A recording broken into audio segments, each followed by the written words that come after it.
رسول اللہ صلاۃ والسلام علیکہ یا حبیب اللہ صلی اللہ تعالیٰ علیہ وسلم۔ پیارے آقا صلی اللہ تعالیٰ علیہ وسلم کے پیارے دیوانوں، برکات سنت رسول صلی اللہ تعالیٰ علیہ وسلم سے ہم درس سن رہے تھے، حدیثیں سن رہے تھے کہ اتباع سنت کی ضرورت اور اہمیت کیا ہے۔ ہمارے آقا علیہ السلام کی پیروی کرنا، ان کی سنتوں پر عمل کرنا یہ کتنا لازم و ضروری ہے۔ اس کو سمجھنے کے لیے ہم قرآن مجید کی آیتوں کو اس کتاب سے سماعت فرمایا، اور اس کے بعد چند حدیثیں بھی اس میں ذکر کی گئی ہیں، اس کو انشاءاللہ ہم پورا سنیں گے۔ 2 حدیثیں ہم نے ذکر کی ہیں، اب تیسری حدیث ہے۔ حضرت ارباد رضی اللہ تعالیٰ عنہ فرماتے ہیں کہ ایک دن حضور رحمت عالم صلی اللہ تعالیٰ علیہ وسلم نے ہمیں نماز پڑھائی، پھر ہماری جانب متوجہ ہو کر ہمیں ایسا واعظ فرمایا کہ آنکھیں ڈبڈبا گئیں اور دل دہل گیا۔ ایک شخص نے عرض کی، یا رسول اللہ صلی اللہ تعالیٰ علیہ وسلم، مجھے ایسا لگتا ہے کہ یہ الوداعی خطاب ہے، اس وقت آپ ہم سے کیا وعدہ لیں گے؟ آپ نے ارشاد فرمایا، میں تمہیں اللہ کے خوف کی وصیت کرتا ہوں اور امیر کی بات سننے اور اس کی پیروی کرنے کی، اگرچہ وہ حبشی غلام ہو، اس لیے کہ میرے بعد جو لوگ آنے والے ہیں وہ بہت سارے اختلافات دیکھیں گے، تو تم پر لازم ہے کہ میری اور میرے بعد میرے جانشینی اختیار کرنے والے خلفائے راشدین کے طریقے پر عمل کرو، انہیں مضبوطی سے تھامے رکھو، نئے معاملات سے بچتے رہو، کیونکہ ہر نیا معاملہ بدعت ہے اور بدعت گمراہی ہے۔ تو اس میں دیکھیں آقا کریم علیہ السلام نے امت کی کیسی تربیت فرمائی، صحابہ کرام کے ذریعے سے ہم تک کیسا بہترین پیغام پہنچایا۔ ایک عظیم رہنما، ایک قائد اور ایک درد رکھنے والے کے حوالے سے یہ جو ایک جملے ہوتے ہیں، اس سے کہیں زیادہ ہمارے آقا علیہ السلام امت سے درد رکھتے ہیں، امت سے محبت کرتے ہیں۔ تو امت کا درد ہمارے آقا علیہ السلام کے سینے میں بہت زیادہ ہے، جس کی وجہ سے آقا کریم علیہ السلام نے اتنے بہترین رہنمائی اصول ہمارے لیے بیان فرمائے۔ تو اس میں بہت ساری باتیں ہیں، ایک ایک کر کے انشاءاللہ ہم سننے کی کوشش کریں گے۔ سب سے پہلے صحابی رسول فرماتے ہیں کہ ایک دن حضور رحمت عالم صلی اللہ تعالیٰ علیہ وسلم نے ہمیں نماز پڑھائی، پھر ہماری جانب متوجہ ہو کر ہمیں ایسا واعظ فرمایا، یعنی درس دیا، بیان کیا۔ تو اس سے یہ بھی بات پتہ چلی کہ ہمارے ہاں اکثر مسجدوں میں تو ایک درس ہوتا ہی ہے، صبح میں یا عصر کے بعد یا پھر عشاء کے بعد، لیکن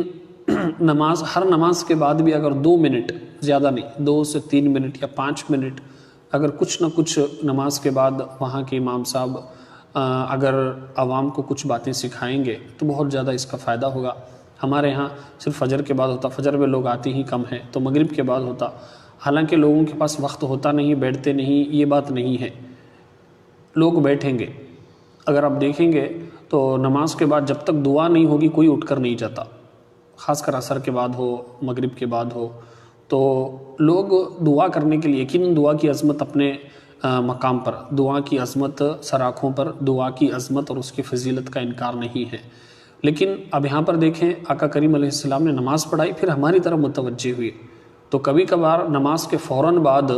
اگر آپ بیان کر لیں گے یا پھر درس دے لیں گے، دعا نہیں کریں گے، تو اس میں کوئی گناہ نہیں ہے، حالانکہ نماز میں خود دعا ہو جاتی، اتحیات کے بعد بھی ہم دعا کر لیتے ہیں، سورہ فاتحہ خود دعا ہے۔ تو یہ بعض لوگ اس پر ناراض ہو جاتے، کبھی کبھار اگر ارجنسی میں یا کبھی کبھار کچھ ضروری بات ہوتی، نماز کے فوراً بعد اگر کوئی مبلغ، اگر کوئی امام صاحب، اگر کوئی عالم بیان کرنے لگ جائیں، درس دینے لگ جائے، تو جو بڑے ہمارے مسجدوں کے اور محلے کے بڑے ہوتے، کہ نماز کے بعد دعاج کرے نہیں، بیان شروع کر ڈالے نا تمہیں، نماز کے بعد تمہیں دعاج کرے نہیں، تو اسے ایسا لازم و ضروری سمجھتے کہ نہیں کرے تو کیا تو گناہ ہو جاتا۔ اب ان لوگوں کو دین معلوم نہیں ہوتا، ان لوگوں نے نہ حدیثیں پڑھی ہوتی، انہوں نے نہ کیا چیز مستحب ہے، کیا چیز فرض ہے، اسی لیے جو مسجد کے یا پھر کمیٹی کے جو بڑے لوگ ہوتے ہیں ان سے ادباً گزارش ہے، آپ کی عمر اور آپ کا تجربہ اپنے مقام پر، اگر دین کے بارے میں اگر آپ کو باتیں معلوم نہیں ہیں، اگر آپ عالم نہیں ہیں، تو خدا را ایک عالم اور ایک دیندار اگر کوئی کام کر رہا ہے تو اسے فوراً آبجیکشن نہ کرے، اس پر اعتراض نہ کرے کہ تمہیں کر رہے سو غلط۔ اب یہاں پر دیکھو آقا علیہ السلام نے ہمیں نماز پڑھائی، پھر ہماری جانب متوجہ ہو کر ہمیں واز فرمایا، یعنی نماز پڑھانے کے بعد دعا کی، دعا کے بعد ہماری طرف متوجہ ہوئی، ایسا نہیں، نماز پڑھائی، نماز کے بعد فوراً ہماری طرف آقا علیہ السلام متوجہ ہو کر ہمیں درس دیا۔ تو یہ چلو دعا کر لیں، لیکن ہمارے ہاں دعا بہت لمبی ہوتی، 5 منٹ 10 منٹ جمعہ میں ہو یا پھر عام دنوں میں ہو، دعا بڑی زبردست لمبی ہوتی، لیکن عربی وغیرہ بھی جملے ہوتے، اب جو دعا کرنے والا ہوتا ہے وہ بھی اپنا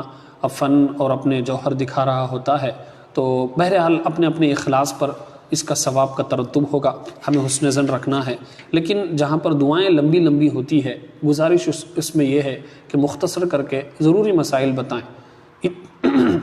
اتنے مسائل ہے کہ اگر ہماری پوری زندگیاں بھی اگر ہم سیکھنے میں گزار دیں گے تو بھی کم پڑے گا۔ اسی لیے روزمرہ کے ایک غسل کے مسائل، نماز کے مسائل، اب جیسے ٹھنڈیاں شروع ہوگی اس میں تیمم کے مسائل، ساکس پر مسح کرنے کا مسائل، کن چیزوں سے تیمم ہوتا، یہ کب گرم پانی کا استعمال ہمارے لیے نقصان دہ ہو سکتا، پانی کے اقسام، اتنے مسائل ہیں۔ اب ہر نماز کے بعد ایک مسئلہ، زیادہ نہیں،